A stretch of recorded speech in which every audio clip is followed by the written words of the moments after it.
I don't like these movies. Get real. And I saw that movie 20 goddamn times! Just consume violence. I watch violent movies. Yeah, violent movies are the best movies. Haven't you so much fun? And ready? Oh, this movie's too complicated. So, once again, no smoking in this theater. Bloody wolves chasing me through some blue inferno. Hello everyone, welcome to this week's Idle Film Club. I'm Callum. And I'm Chia. In Idle Film Club, we discuss new films, old films, good films, bad films, spooky films, films with great accents, Spooky. and every film you can imagine. How are you? I'm good, how are you?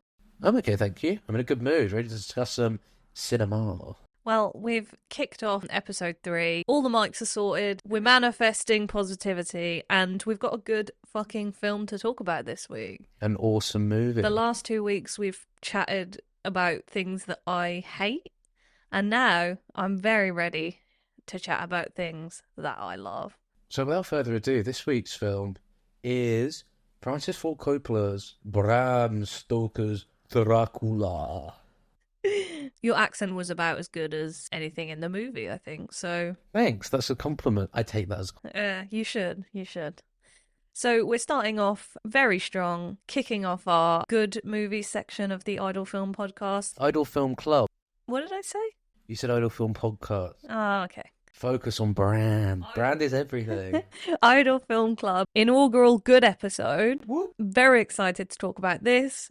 Gonna nerd out because this movie fucking rules. For those that are a fan of episode 1, George's Autism, you're going to love this You're episode. gonna love it. We're coming at you hard. No, not facts and figures, more emotion and feelings, which is mental. Can you believe that films are meant to make you feel something? Feel anything other than despair and hatred. This film fills me with romance. I'm in the mood for loving. Any other emotion? Love, fear, Hate. hate, all the big ones. Anyway, Bram Stoker's Francis Ford Coppola's Dracula. and she Stoker my Bram till I Dracula her. Right, all week he's been saying, I'm so ready to make this joke. I don't get it. She Stoker my Bram till I'll Dracula her. Okay, Danny Brown. I let him if do. Anyway, Go on. so this movie, directed by the one and only Francis Ford Coppola, Greatest living filmmaker? I would hesitantly say yes. Martin Scorsese? Don't get me wrong, Scorsese is amazing, but all these bitches bowed down to this man. Yeah, Coppola's just... He is the...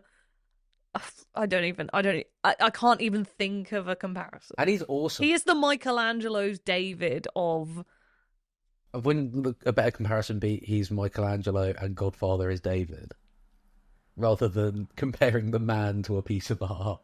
Well, no, I was thinking, like, when people think of art, Michelangelo's David is, like, the pinnacle for a lot of people. Other than Helen Lovejoy. It's filth. It graphically portrays parts of the human body, which, practical as they may be, are evil. Back to the actual movie. This movie came out in 1992, the year of our Lord. Columbia Pictures. We promised this would not be a Sony podcast. However, we are covering another Sony movie. It's actually... Yes, Did you look it up? I did. Shout out Sony. So, Sony acquired Columbia Pictures in 1989. So, officially a Sony product. That's very interesting. Very interesting, because we had this An discussion. institution like Columbia Pictures as well. Yeah. We've ragged on Sony, but Columbia Pictures has made some very, very good films. And don't think that Sony is all...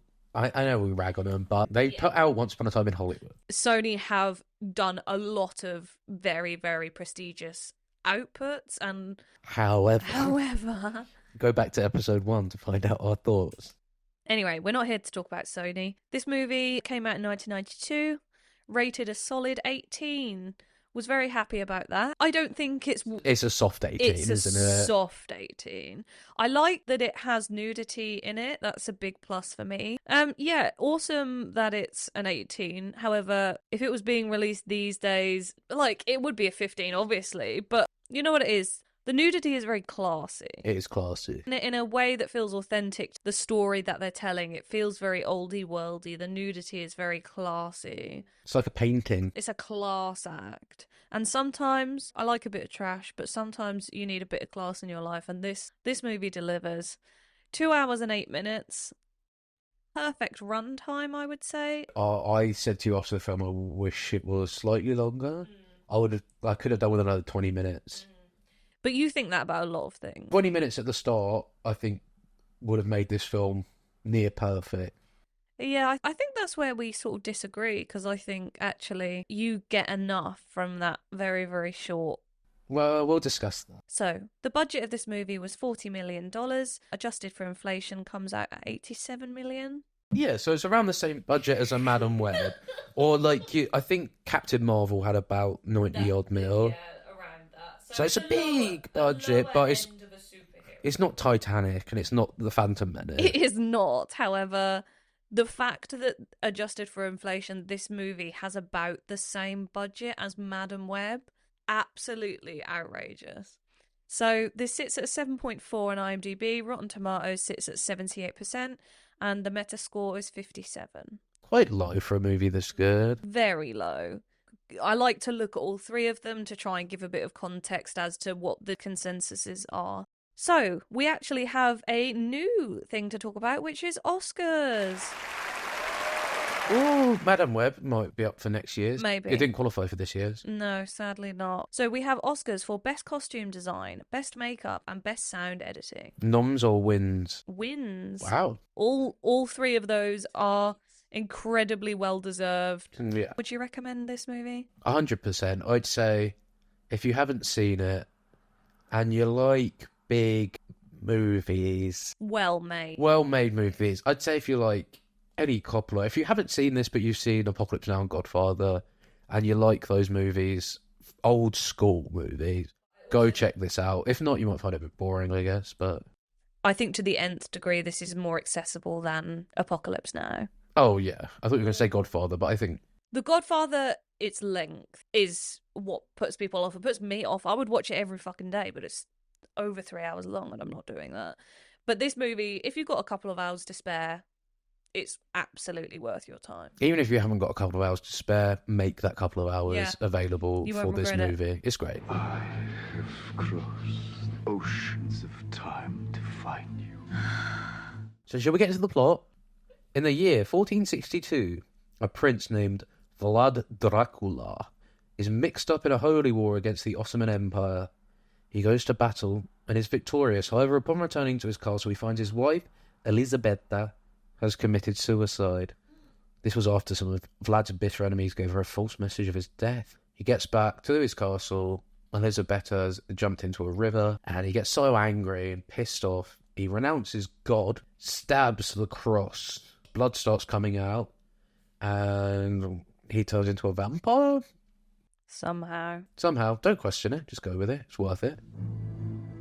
Yeah. Dracula. And then, title card, Bram Stoker's Dracula. Cut to 1897, and there's a solicitor called Jonathan Harker, and he's played by Keanu Reeves. And can I just, this is a little fact, do you know this about Keanu Reeves? He's actually Canadian, he's not English. He's not English. He doesn't come from London. He doesn't come from London town. No. I've seen many strange things already. He has taken on Count Dracula of Transylvania as a client from another solicitor called Renfield. I remember Renfield. Do you remember Renfield? Renfield is also another solicitor, but he goes a bit fucking balmy and he starts eating bugs. Tom Waits is in this movie as Renfield. So he's eating bugs and he's talking to Dracula, and he's in a mental asylum run by Dr. Jack Seward, who is played by the one and only Richard E. Grant, who is fucking amazing in everything. I love Richard E. Grant. So I read this book, but I listened to it with an audiobook, and obviously because it's diary entries and articles and stuff, I know the names so clearly because it'll be like Dr. Seward's journal or like Mina Harker's journal. So all the names are like ingrained into my brain. So Harker travels to the Count's castle to oversee the transaction. He's buying 5 properties in London. To make into Airbnb. He's turned them into Airbnbs and record shops. Dracula sees a photo of Jonathan Harker's soon-to-be wife. Her name's Mina, and it looks exactly like Elisabetta. The spitting image. They're both played by Winona Ryder, and he believes her to be the reincarnation of his long-dead wife. So he keeps Harker as a hostage in the castle, and then he's pretty much out of the movie for quite a long time. And Count Dracula travels to London by a boat because he puts dirt in a box and goes in the box. Is that what happens?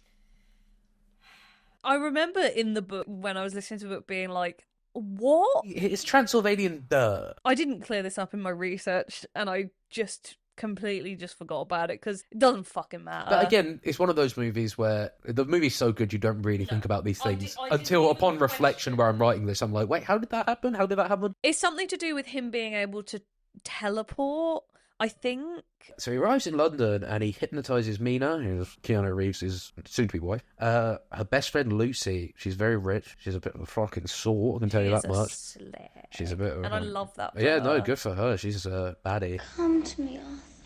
So yeah, he hypnotises her and she quickly starts falling under his spell. She's got like 3 suitors. One of them's from Texas. Quincy Morris. Quincy. One of them is Arthur Holmwood. Carrie Elwes. Oh my god, I can't wait to get into this. Carrie Elwes is Dr. Lawrence Gordon from Saw. Cut to the best line of dialogue in any movie ever. I'm sure I speak for everyone here when I say how grateful we are to be part of your promotional DVD.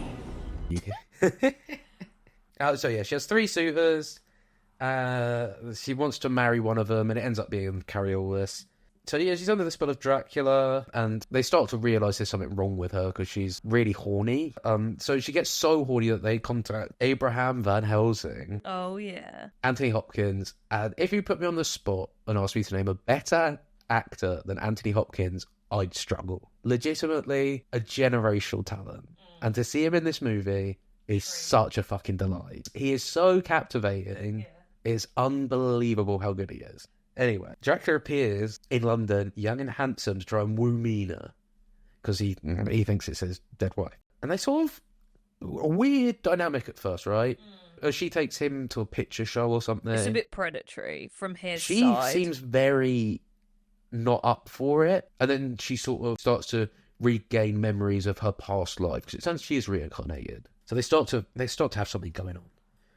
Meanwhile, back at the old castle, Keanu is getting sucked off constantly, just in this 4-way with 3 beautiful women.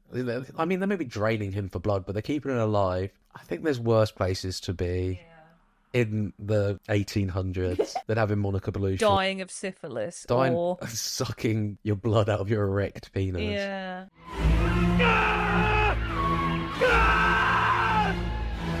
So yeah, there is brides. I can't remember what he calls them. Does he call them Dracula's brides? They're Dracula's brides, right? And then again, he escapes. Can't really remember how. I think he just jumps out the window or something. Do you remember how he escapes? No.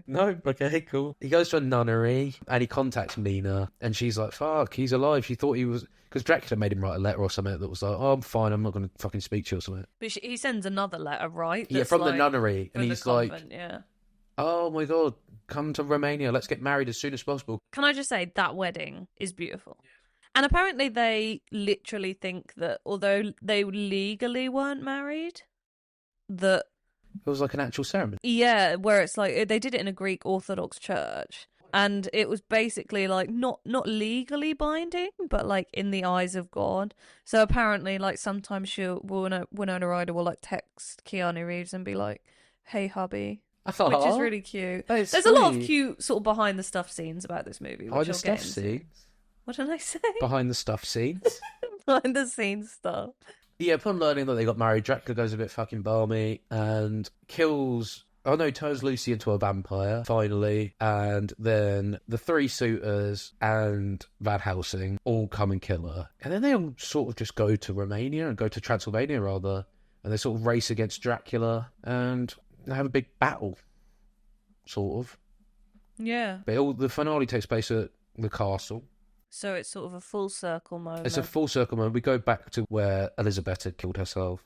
and Dracula bursts out of a coffin in an awesome way. And then we're sort of back to where we started, And really. then, he turns out Winona Ryder is his long-lost wife. I feel like when you're sort of describing the plot, it's very much... The romance of the movie is incredible. Yeah, no, that is the heart of the movie. It is so romantic. It's not. It's definitely more of a love story than it is a horror movie. Yes, definitely. So you talked about the movie's budget, and it had a pretty big one. And as we know from Hearts of Darkness, a Coppola shoot is sort of a wild beast. Yeah, and I think when you talk about a Coppola film, the production is sort of a given, basically. My greatest fear is to make a really shitty, embarrassing, pompous film on an important subject, and I am doing it. I confront it. I acknowledge. I will tell you right straight from the most sincere depths of my heart, the film will not be good. So, Dracula was produced by the production company American Zoetrope. What do I know them from? We've heard of it as American Zoetrope. American Zoetrope was created by Francis Ford Coppola and George Lucas. That's why I know it. George Lucas actually came up with the idea of, spoiler alert, beheading Dracula at the end of the movie. George is awesome. Isn't he? You will not tell me anything bad about George Lucas. He's the guy. You probably recognise it because this production company produced The Godfather and American Graffiti. Right, okay, yeah. Which we talked about last week briefly. So big up George. You'd be intrigued to hear that 4 films by American Zoetrope are in the American Film Institute's top 100 films. And yet people love to chat shit about George. I would imagine it's probably more Francis Ford Coppola. Well, the 4 movies, were they The Phantom Menace, Attack of the Clones, Revenge of the Sith, and Red Tails? Were those the 4 movies? Red Tails was number 1 on Red that Tails. list. So, as you've sort of briefly alluded to, at this run in his career, Coppola had just come off the back of several absolutely hellish film productions. So he went into this movie, obviously those movies, Apocalypse Now, and he also did a movie called One from the Heart, which I've never heard of. It was like a musical, very, very big budget. Apparently it was just like terrible. And those were characterized, if you didn't know, by very, very long, expensive, tiring, problematic shoots. Yeah, because I think Apocalypse Now is up there as one of the longest movie shoots all time. I would recommend watching I keep saying Army of Darkness. Hearts of Darkness. Hearts of Darkness is an amazing documentary shot by Coppola's wife. Yeah, and I think even if you don't want to watch Apocalypse Now, even if you have a slight interest in filmmaking, it's fascinating. It is fascinating. It's a man at his end of his tether, and he created one of the best pieces of film ever made. Yeah, that movie is made walking a tightrope over a lake filled with crocodiles. He has no right for that movie to, 1, have ever been put into post-production, let alone come out, and 2, be as fucking good as it is. Because that movie, Apocalypse Now, is fantastic. One of the best of all time for me. Again, it's not one that I will rewatch very often. I rewatch a lot of clips on YouTube. Yeah, it's very awesome to watch in isolation, but it's very long and very boring. It's not boring, but it's not a fun subject matter. Unlike this movie, which for me is all the best parts of Coppola, but just actually enjoyable. Yeah. No, this movie does not get bogged down. No, it doesn't. So, going back to Apocalypse Now, these 2 movies specifically were so long and expensive that I think he got a bit of PTSD. He was determined to actually get this film completed on time and on budget. Oh, bless him. Which is so admirable. It is. I get the feeling he doesn't like being a pain in the arse. No, he doesn't. He's just he's a perfectionist, and to be fair to him, Apocalypse Now, a lot of that shit was out of his control. Yeah, definitely. He's not a Stanley Kubrick where he does a million takes for the sake of it, and but he wanted it to be authentic, and it was authentic at the expense of everyone's sanity. I mean, Martin Sheen had a fucking heart attack. That wasn't anything to do with Coppola. So we say that it's admirable that he wanted to keep on time and on budget. However, at the beginning of the 90s, the year 1990, the production company filed for bankruptcy on the back of all of these crazy expensive and long and overrun shoots.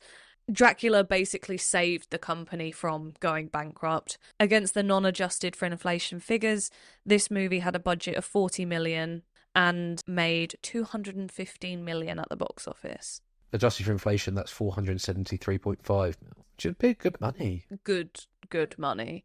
And considering this movie is an 18.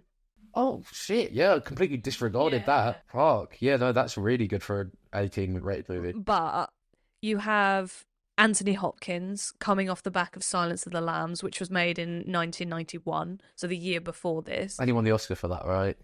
It was the first horror movie and only the third movie ever to win the Big Five at the Oscars. The movie was like probably one of the most celebrated things ever to be released. Shout out Jonathan Demme. And Gary Oldman came on the back of JFK by Oliver Stone, which was in 1991 as well, which got 8 nominations and is regarded as, again, one of the best pictures of film ever put to screen.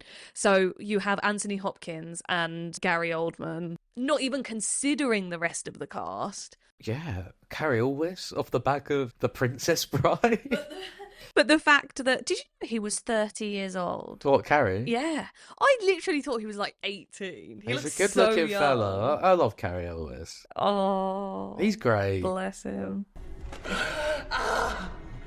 You're gonna be alright. You're just wounded in the shoulder. But in case we haven't mentioned, we got Gary Oldman, Anthony Hopkins, Winona Ryder, Keanu Reeves, Richard E. Grant, Carrie Elwes, Tom Waits. The cost is stacked, is what we're trying to say. Yeah, and the fact that this movie cost $80 million to make, obviously with inflation closer to 90, is insane. You do get the impression every respected actor at that time was fucking clamouring to work with Francis Ford Coppola. Yeah.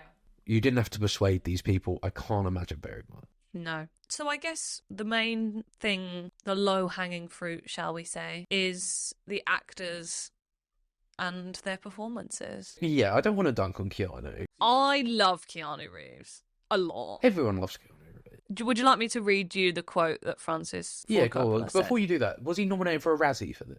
I would imagine so. But this is an infamously bad performance. Yes, like I was looking at the wiki earlier and it's like top 10 worst British accents, top 10 worst accents in movies. So in an interview, Coppola was basically asked, did he feel responsible for the criticism about Keanu Reeves and his accent? His response: "We knew it was tough for him to affect an English accent. He tried so hard. That was the problem, actually. He wanted to do it perfectly, and in trying to do it perfectly, it came off as stilted. I tried to get him just to relax with it and not do it so fastidiously." Yeah, I know it's very internet and Reddit to be like, Keanu rocks, but Keanu does rock. Yeah, he's lovely. Those pictures of him, like, on the third John Wick, like, helping the crewmen pack up, it's just, he does seem like He's a class act. He's a class act, yeah. 100%. And I think anyone who sort of encounters him says that. I know I made the dig in the intro in my plot summary about his accent.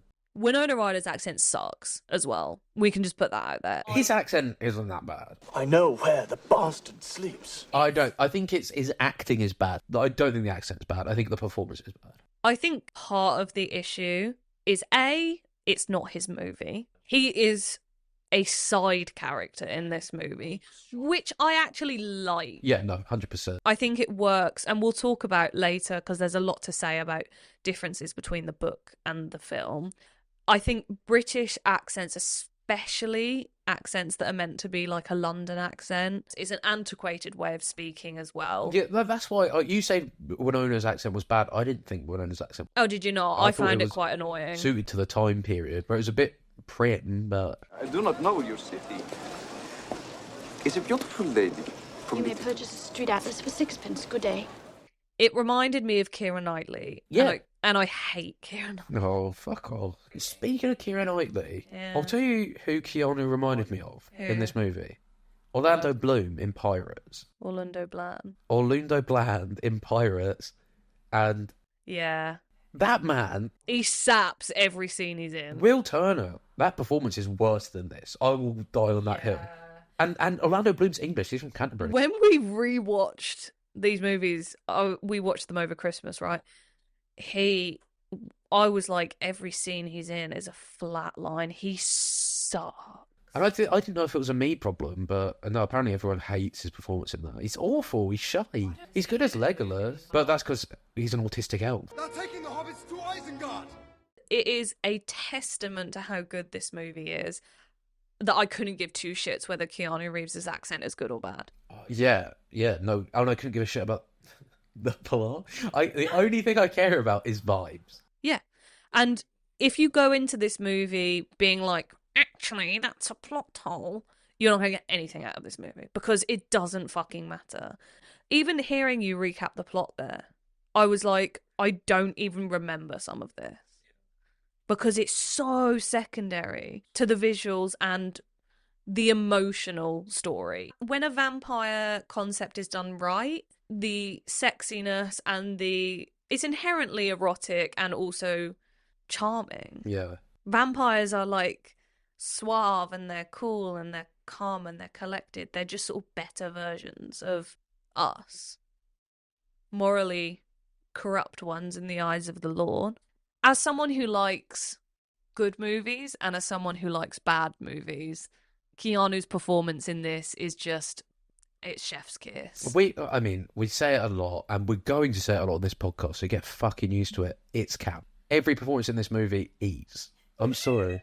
Would you like me to tell you the bit that I personally found the most Cam? Yes, go for it. In particular, I really, really loved after he gets kidnapped by Dracula and his brides and he's out of the convent and he's so unwell. My favourite bit was his spray painted grey hair. Oh, Christ, yeah. Terrible. Every time it came on, I kept to be like, hey, why the fuck have they done this again? Oh, because he's like aging or... Yeah, in the book, he's basically so stressed that his hair turns grey. They couldn't get a grey wig, so they just decided to put some dry shampoo in his hair. It looks appallingly But again, bad. you don't care. No, I thought it was funny. Yeah. So I think we both fall on the side of the Keanu scale where we're like, given the right roles, he's very good. He's no Daniel Day-Lewis. No. He's a different kind of actor. Not every actor has to be... He's awesome at stunts. He's awesome in action movies. He's funny. He's likeable. We've talked a little bit about Winona Ryder. I personally don't really care for her accent. Sort of behind the scenes, I guess. Winona Ryder and Gary Oldman had a bit of a tumultuous relationship while filming. She largely attests this to their age gap. She was obviously very young and quite childish, and she will admit this sort of herself. And he was going through a divorce and was a bit... So they had some conflicts, but they're very good friends, like now, and apparently... keep in contact and well, stuff. that's good. I think Coppola was like, no one really knew what went on. They loved each other and then they hated each other. But I think, you know how we said after we watched Magic Mike, right? That it came out that Channing Tatum fucking hated Alex Pettyfer. Like, hated him. Yeah. It sort of informs the film in a way. Yeah, sort of like Mythbusters. You know, those two hated each Go other. on. Did you know that? Jamie and... I don't know anything about Mythbusters. Do you know what's Mythbusters? Oh. So yeah, they're good friends now, and there wasn't anything, seedy or anything like that as far as I'm aware. But again, I think that informs the characters quite well, and it adds a bit of an extra dimension to the performances. No, I'd just like to say that every time Richard E. Grant was on screen, I was transported to a magical world. He's so good. Do you like Richard E. Grant? When we watched Saltburn, you were like, oh my god, Richard E. Grant. With-Now and I, baby. He's With-Now. I don't watch a lot of British things. You've seen, he's in Rise of Skywalker. Is he? He plays General Pride. Do you not remember that video that came out of Richard E. Grant after he saw the premiere of Rise of Skywalker? It rings a bell. I cheered. I shouted. I fist pumped the air. So I guess we can talk a little bit about the side characters. You've got Lucy Westenra, who is Mina's friend, and sort of the other female character in this movie. There is only those two, other than Elisabetta. You're forgetting the brides of Dracula.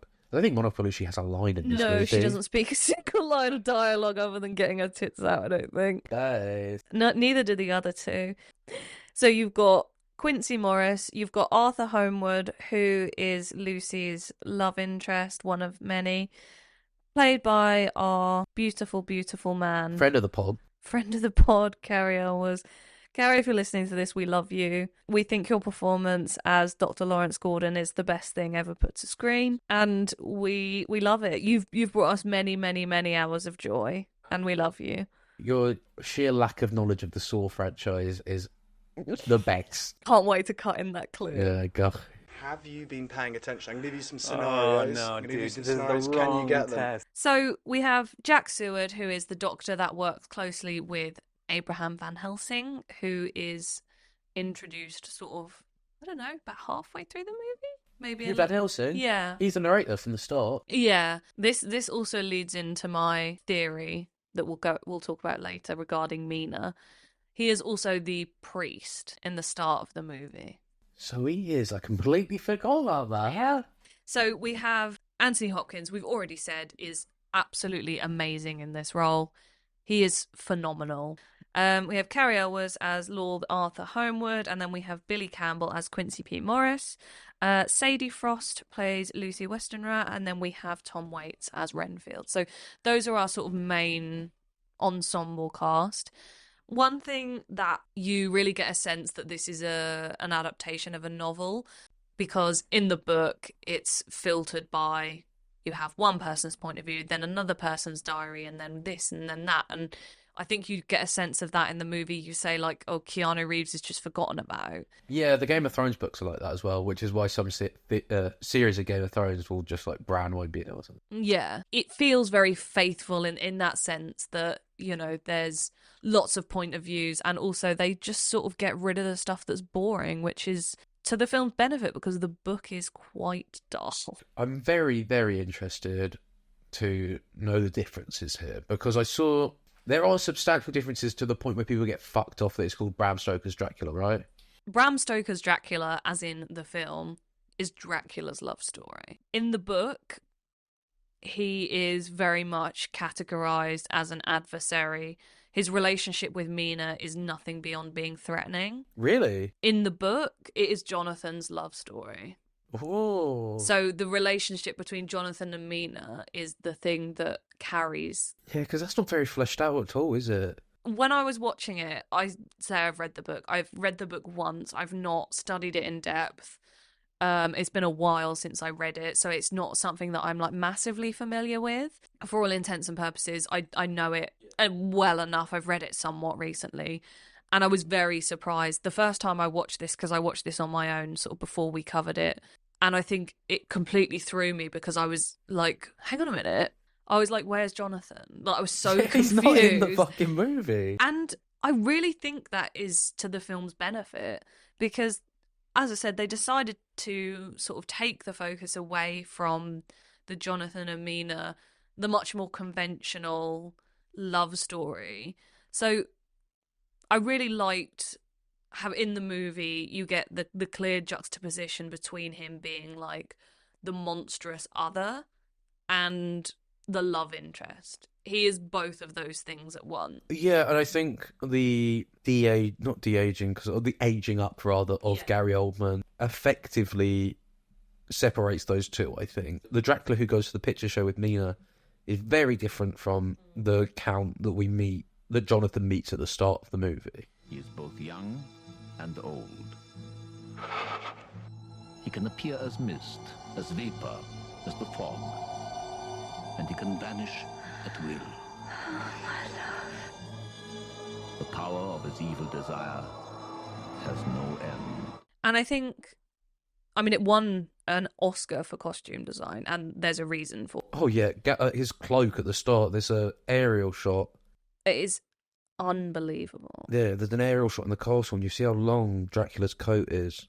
It's all red, and it's fucking amazing to look at. Even like the battle armor at the beginning, it's so utilitarian. At one point, he's wearing that beautiful, that's probably the shot you're talking about, the bright red coat, cape with like all the embroidery on it. And do you remember sort of towards the end, he's wearing that gold cape? Yes, yeah, I do, yeah. You'd be surprised to hear that the inspiration for the costume design was Klimt, as in Gustav Klimt. Yeah. Based on The Kiss, which is one of my favourite. Yeah. And if you look at a side-by-side picture comparison. That's very interesting. Amazing. Because to go back to the start, his armour he's wearing at the start really reminded me of like where you see tissue and flesh. Yeah. If you take the skin, you know, when you see the skin off a human being and you sort of see arteries and veins, that's what it really reminded me of. And I imagine that's intentional. The costume design and his physical appearance visually sets him apart from the other characters, because obviously everyone is in period costume, and even the quote-unquote human form of Dracula that Mina is presented, he's got beautiful hair and he's very, like, clean-cut, whereas the monster Dracula, quote-unquote, he's got this very odd, like, white hair, but even, like, his fingers are, like, super long. You know how you have sort of, like, points on your fingers? They're sort of one extra one. Ooh. And he's got, like, nails, and obviously his hair is very weird. But we see him in so many different forms and outfits, and he's made of rats, he's a wolf, is he a bat? Is he ever a bat? He's like a bat. I was going to say he's like a Batman. No, he is. Yeah, he's like he turns into a... Yeah. He's like an evil creature. He's like a gargoyle. Yeah, literally. I think that's what it is. He's a gargoyle. But it's also really interesting to sort of see that the pure, uncorrupted soul, his essence, right, who he actually is the version that Mina sees. And the version that Jonathan Harker sees is the monster. Well, I saw it as two almost separate entities of like Prince Vlad Dracula and Count Dracula. The two play off each other very well, and it is almost like two separate characters. What I'm doing is waiting for Keanu, because I can start... What are you waiting to Keanu for? Keanu never does anything. You just walk right out of the thing. So, just sort of following on from that, he is basically, in the book, he's set up as much more of a racial other. So, you have the London society, and then you have, like, Transylvania is very, I don't want to say racist, but it's very racial other. It touches on that at the start, and I'm trying to pinpoint it, but he says to Keanu at one point... Oh, something about customs. Yeah, he says something about customs to Keanu. I think he sort of implies that the world works differently there, and I think it sets it up as the harsh, stark, factual reality compared to the supernatural reality of this is very interesting. I think, not to sound too artsy-fartsy, but this film plays a lot on dichotomy, and I think the two sides of the scale are constantly teetering back and forth between fiction and fact and supernatural and natural and age and youth, and there's so many, love and hate, and, you know. One thing I thought was quite interesting, and I want to know whether you agree, I sort of felt this movie in a way, it sort of reminded me of a comic book movie, in the sense of it has that I know him feeling. Like when they first met Abraham Van Helsing, it's like, oh my god, I know who Van Helsing is. I because as someone who hasn't read the book, full disclosure, I did not know who fucking Dr. Suckerdick, who gives a fuck was. Yeah. But the moment that Anthony Hopkins turned out to be Van Helsing, awesome. I was like, fuck yes. I was so hyped. He's a hype character. He's a hype character, because obviously I know, lore. More people know fucking Van Helsing than Arthur Holmwood. Yeah, as I say, I think the only reason I know the names is because, as I said, when I was listening to the audiobook, they say the full name so much. But yeah, no, I do get what you're saying about comic book. It did feel like a sort of superhero team up near the end where they all go back to Transylvania. Go! Let them go! Our work is finished here. Hers has just begun. So when he is sort of in his, we'll call him old Count, right, just for ease, he's visually very creepy. And he's sort of, the way that he's shot, he's portrayed as very monstrous. I keep using that word, but it is the best way to describe him. And he shifts form so much, and he's always... and they have these sort of, again, the filmmaking side of it is so well done, where you'll see his shadow and it moves at a different time than he does. And That is set up so well. Yeah. Because the first time you see it, you're like, that shadow's slightly fucked up. And then by the end, his shadow is working independently from it. To do it, I think it's on a direct nod to Nosferatu as well, the 1920s film too. The iconic sort of claw hand, definitely. But to do that off the bat would be effective, but not as effective as the slight build-up of his shadow being slightly out of time, and then 3 scenes later, his shadow is trying to strangle Jonathan. It's amazing. To me, he sort of felt like a villain from, like, Batman, in the sense, you know, like the Penguin and, like an old, creepy... He's just... I think creepy is the best way to describe him, which is a lot of those. He's just unnerving and just a bit edgy. Like the scene where he's like, yeah, and it's gothic. And That is exactly what it is. It's gothic. I love gothic. I wish I liked Sleepy Hollow more than I do, because that is that sort of vibe. It reminded me of, in school, we watched the Van Helsing movie from 2004. Have you ever seen that? Is that with Hugh Jackman? Yeah. I'd never watched that. Beckinsale as well. The accents are just... I'll cut in a clip now. Hit it. You don't remember, do you? Exactly what is it I should be remembering? So obviously, like, Anthony Hopkins, he's doing an accent, and I think for me, accents are just one of those things that I generally, for the most part, I'm never going to get a performance where I'm like, yeah, nailed the shushing. I like the shushing, though. You nailed the shushing. So it feels very Shakespearean in the sense of, you mentioned that it sort of felt like a stage performance. I said that to you afterwards because at no point was I was immersed in a way that I get immersed watching a show. I would agree. I don't believe I'm there. Sometimes I get self-absorbed into a movie that I forget I'm watching a movie.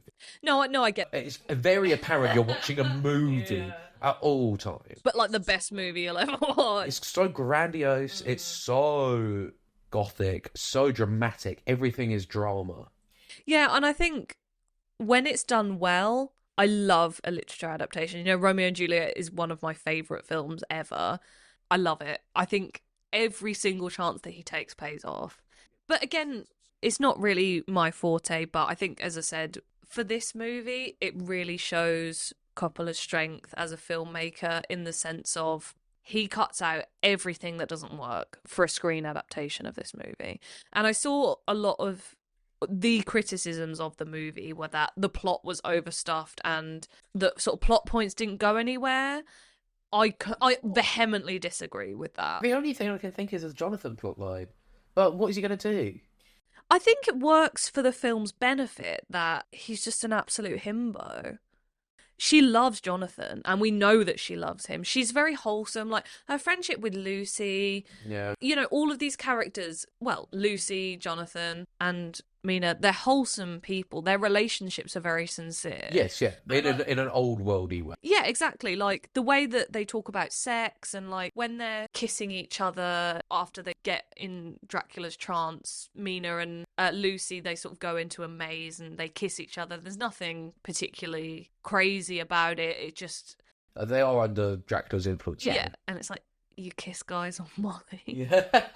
Bullshit. You like pancakes and waffles and you kiss guys on Molly. You're not the Heart of Darkness. You're a grilled cheese with a sucked dick. But, like, no, it all feels very genuine, and the only way that you get that narrative to work is by one-upping him. And it's like, why would Mina choose Jonathan Harker, who's the most white bread motherfucker to ever live, when she could have fucking wet wipe, isn't he? Yeah, literally, like, Bro's a solicitor.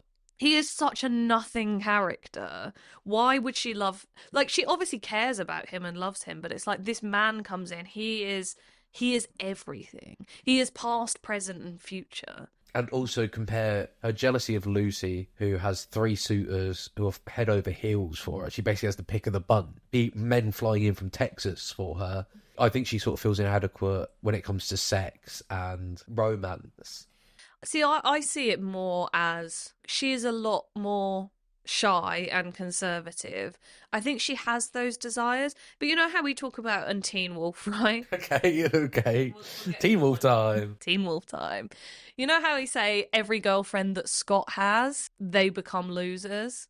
And then as soon as they get into a relationship outside of Scott, they're infinitely more sexy and more cool. I hated Alison until season 3. And then she started to fuck Isaac, and it was like, oh, this girl, it was awesome. How about you tell me where you're getting your juice? My mom does all the grocery shopping.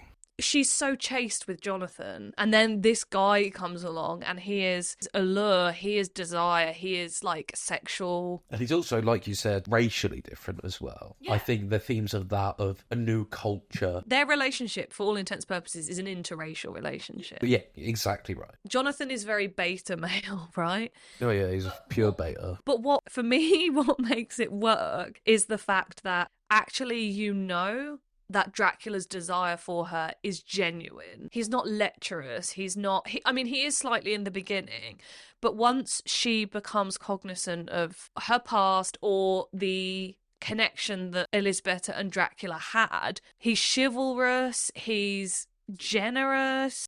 I think his love for her is so genuine and so sincere that you come to understand why she would actually turn her back on Jonathan, because their love and their connection is beyond the realms of human experience, right? She loves Jonathan, but her connection to Vlad is spiritual more than it is. It's a 400-year-old relationship. Yeah, exactly. And he was devoted to her in the oldest sense of the term. Like, she loved Jonathan, but they are meant to be together. Honestly, I love the spiritual element of this movie. I think it's great. Yeah, no, it's the heart of the movie. It's so romantic. And I also like to think that you could say, well, she's seeing a previous version of him or all this stuff. But I actually think that it's his love that keeps him connected to his humanity. And I think that he doesn't love his brides. And as soon as he sees Jonathan's picture of Mina, he dropped everything. Yeah. See, this is another point I want to bring up. The fact that he is a monster when he meets Jonathan, but I don't believe that is the true version of himself. I think he's so... Again, it's like you said, the dichotomy of Dracula's character is very interesting because he's fueled on equal parts hate of God and love of Elisabetta. He was a holy man, and he was wronged and then became a monster because he could not... Because he disavowed God. Yeah. And the only reason that he disavowed God was because the priest, Anthony Hopkins' priest, told him that she would not go to heaven because she killed herself. And then he was like, fuck this. I love religious things in movies, as it is. You know me. One of my favourite movies of all time, Exorcist. Rosemary's Baby, I love. As a Christian boy growing up, there's nothing creepier to me than blasphemy. I've told you this before and you think it's ridiculous. I think it's cute. But, again, just hearing a man disavowing God, I'm like, whoa, this guy means business. And the levels of drama with it is mental. And I think from that point on, his decline into the form he takes when Jonathan meets him. I think as soon as he's reunited, or even the thought of being reunited with the soul of his wife, he reverts back to before she was dead. Yeah, I agree. And almost resumes his human life. That's what I pick up from the movie. Yeah, and I also think that the end of his human life is the end of Elisabetta's life, right? When he renounces God in the church, he becomes vampire. Mina takes him into that same church and ends his vampire life. And his soul ascends with his wife. They are reunited. And I just think that's... Yeah, that's bloody lovely. And she says, because he basically is like, I want to turn you. And she's like, okay, go for it. And then he's like, no, I don't want to condemn you to this life. This is when Lucy... Have we mentioned that Lucy died? I think we have. I'm going to insert a clip here of Van Helsing describing Lucy's death to her best friend because it's so unhinged. Doctor, Yeah? how did Lucy die?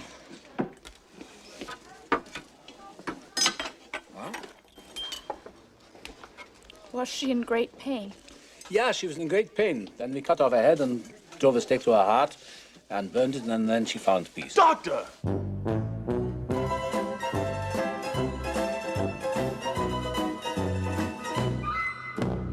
Mina basically says to him, then take me away from all this death. Yeah.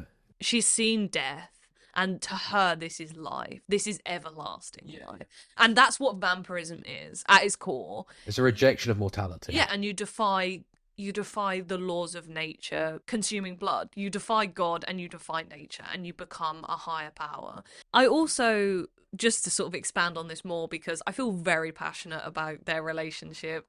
I love it. I think it's genuinely one of the most beautiful depictions of romance in any film that I've seen.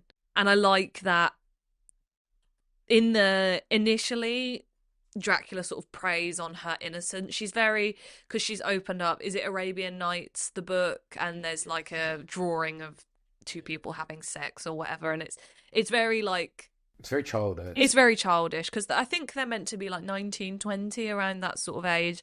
She exists in a sphere of like a Bronte character, right? She's read one too many romance novels.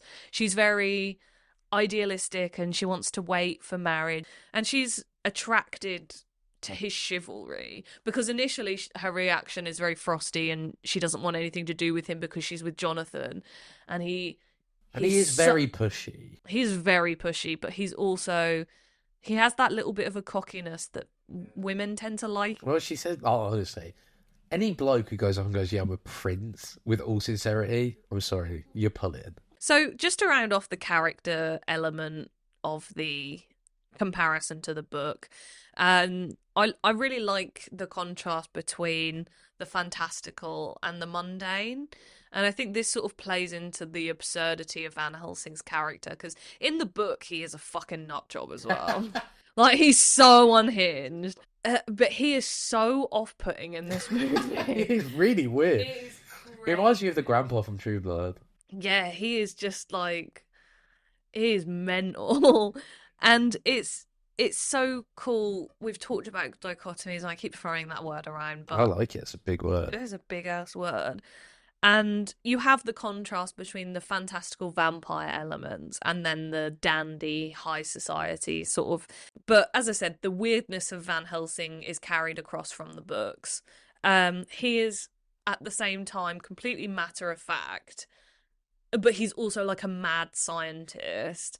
And he's also like the guardian of like logic. And also one of the moments that we literally cheered when this came on screen, when he opens the old ye olde textbook Those vampires and gives us the exposition dump. And I don't even want to call it an exposition dump. It's just exposition. Because it is the antithesis of you've got a Bagul problem. Yeah, it's this creature called Bagul.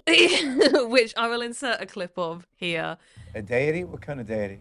A very obscure one, dating back to Babylonian times, named Bagul, the eater of children. But it ties into the oldie worldy. He gets out an ancient ruin textbook. And I think that the movie is so good at immersing you into that universe. And you fully buy into the ye olde worldy, for want of a better expression. That's my rant about the love story that is Bram Stoker's Dracula. I mean, one thing that it goes without saying, it's a Francis Ford Coppola movie. This movie is visually one of the best movies I've ever seen. It's up there. It is beautiful. And also the commitment to using, I don't want to call it innovative, because these are techniques that have been around since the dawn of film, but novel, I will say. Yeah. Because the symmetry in the visual symmetry, you've talked about the shadows, the creative use of special effects and technology in this is outstanding. Well, the use of, I think, its best feature is the use of absent space. Mm. There's not a dull, every fucking piece of set design. There was no CGI was used in this movie. How did they do the blue light? Well, there were no post-production effects in this movie. Everything was done in camera. The blue flame was the only optical effect in the movie. Okay, I was going to say, that blue flame did not look in camera. That is the worst effect in the movie. Yeah. That's from the book. And apparently it was such an iconic thing that he was like, I have to put it in the movie.